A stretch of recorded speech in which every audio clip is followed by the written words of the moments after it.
Salve, salve galerinha, seja bem-vindo a mais uma aula aqui no canal Biologado. Não se esqueça de curtir aqui o vídeo, deixa o seu like, não se esqueça de se inscrever aqui no canal e também de clicar no sininho, assim você não perde nenhuma novidade. Hoje nós iremos falar sobre membrana plasmática, sim, uma das matérias que mais cai em todos os vestibulares do Brasil afora. Então se liga, preste atenção para você não perder nenhum detalhe, vamos lá?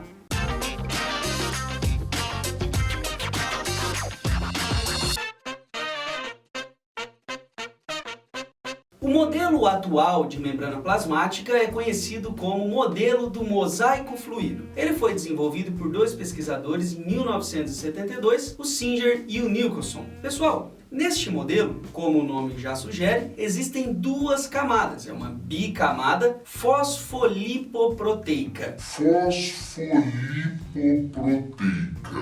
Vamos com calma aí. Se ela é uma bicamada fosfolipoproteica, ela possui fosfolipídios e proteínas majoritariamente. É óbvio que ela vai ter algumas coisinhas a mais, conforme nós vamos ver.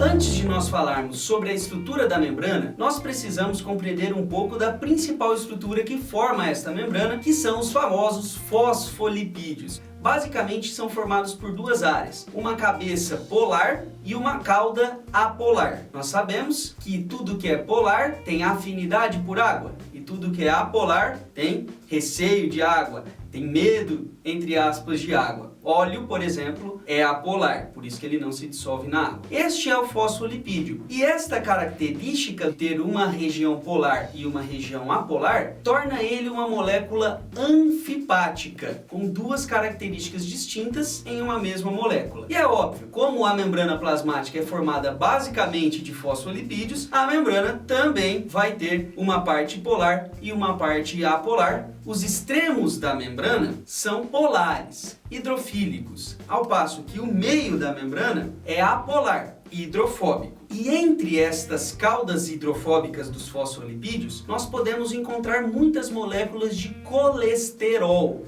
Lembra do colesterol? Fala, o colesterol está alto, o colesterol está baixo.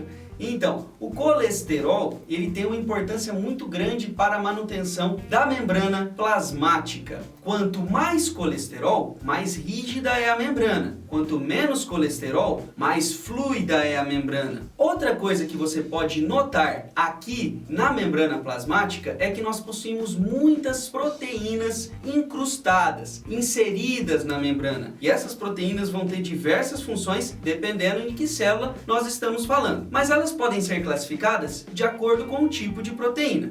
As proteínas que ficam voltadas para a parte de fora da membrana plasmática são chamadas de proteínas extrínsecas ou periféricas. Já as proteínas que ficam inseridas completamente na membrana plasmática são chamadas de proteínas intrínsecas ou integrais. Essas proteínas integrais, naturalmente, são mais difíceis de serem retiradas do que as proteínas periféricas. Analisando essas proteínas integrais, você percebe que existem dois grupos de proteínas. Aquelas em que estão atravessando as duas camadas e aquelas em que estão atravessando apenas uma das camadas da membrana fosfolipídica. Essas que atravessam apenas uma camada são chamadas de proteínas integrais parciais, ao passo que aquelas que atravessam as duas camadas são chamadas de proteínas integrais transmembrana, ou seja, elas atravessam a membrana toda. E ainda, se você der uma analisada mais externamente, você vai notar que existem aí algumas coisinhas na parte externa da membrana. Esses são glicídios, pessoal, são carboidratos. Quando estes carboidratos estão ligados às proteínas, nós falamos que essa molécula é uma glicoproteína. Se estiverem ligadas diretamente aos fosfolipídios, nós chamamos então de glicofosfolipídico. Estes carboidratos vão formar uma estrutura muito importante presente nos animais, o glicocálix. Ele é responsável pela identificação da célula, por proteger e também ajuda aí a reter algumas substâncias.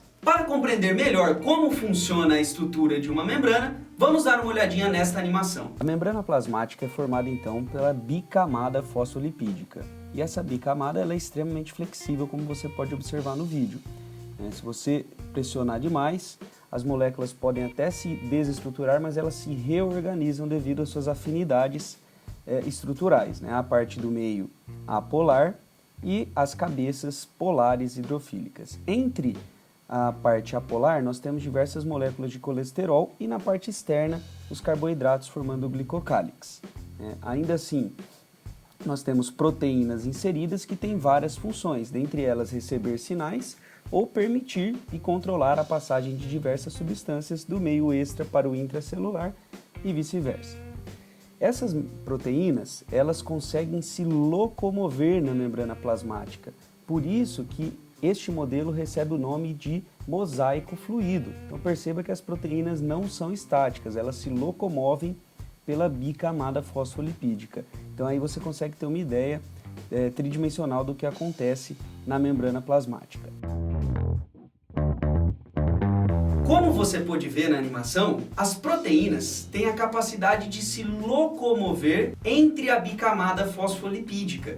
Por isso, este modelo é chamado de modelo do mosaico fluido. Seria então um mosaico com proteínas espalhadas em uma bicamada fosfolipídica e fluido por onde essas proteínas conseguem se locomover.